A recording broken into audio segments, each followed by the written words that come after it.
नमस्कार दोस्तों केशव मुखर्जी का जन्म 7 अगस्त 1925 को कोलकाता बंगाल में हुआ था।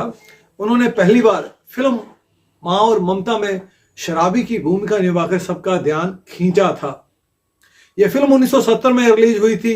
इसके बाद मुंबई टू गोवा, पड़ोसन, चुपके चुपके आदि कई फिल्मों में भी नजर आए थे। जी हाँ दोस्तों, वही हास्य अभिनेता जिन्हें हम अक्सर शराबी की भूमिका निभाते हुए देखते रहे हैं। भारतीय सिनेमा में कई कॉमेडियन ने अपनी बेहतरीन एक्टिंग से दर्शकों को खूब हंसाया।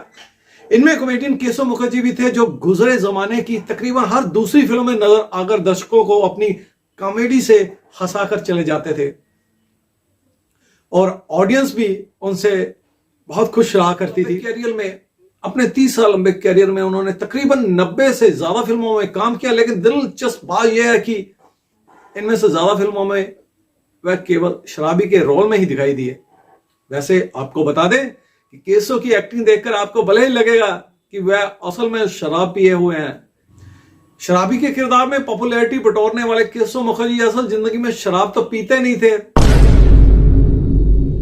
तो फिल्म जगत में शायद ही कोई ऐसा हास्य कलाकार हो जिसके ऊपर कोई गाना लिखा गया हो और फिल्माया गया हो।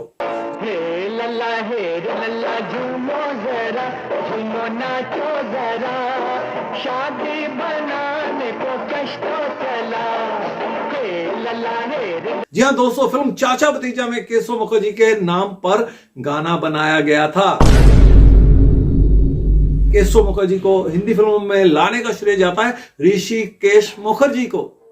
जी हाँ दोस्तों, ऋषिकेश मुखर्जी ने सबसे पहले केशव मुखर्जी पर विश्वास दिखाया था। एक रोचक किस्से के कारण विमल रॉय के साथ केशव मुखर्जी के संबंध हमेशा के लिए जुड़ गए थे। केशव मुखर्जी को लगा कि अब उन्हें और फिल्मों में भी काम करना चाहिए। आखिर उनकी एक दिन मुलाकात विमल रॉय से हुई। तब उस समय विमल दा ने कहा कि अभी काम नहीं है, फिर कभी आइएगा, अगर कोई काम होगा तो मैं आपको जरूर दूंगा।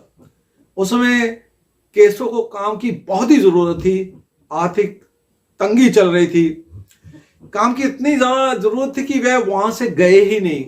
इतनी देर में विमल रॉय ने जब देखा कि केशव वहां पर ही है तो उन्होंने गुस्से में आकर बोला कि अभी उनके पास एक भूमिका है कुत्ते के भौंकने की।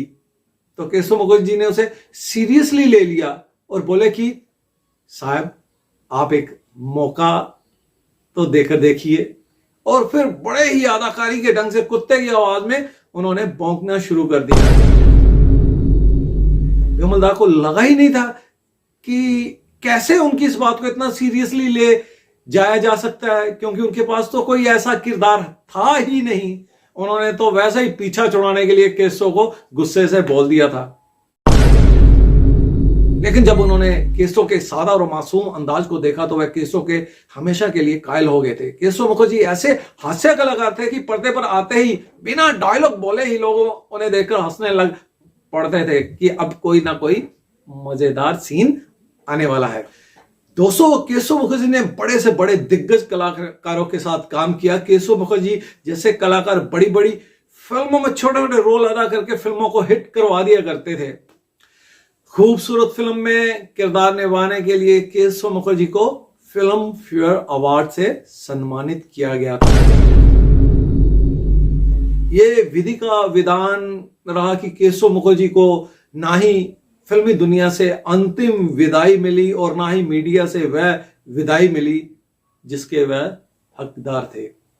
दोस्तों, बॉलीवुड में अगर हास्य कलाकारों का इतिहास रचा गया और दोबारा कभी पलट के पढ़ा जाए तो केशव मुखर्जी के बिना वो इतिहास फीका फीका सा लगेगा।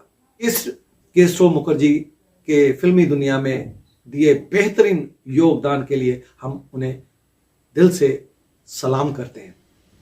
Thank you very much. जय हिंद।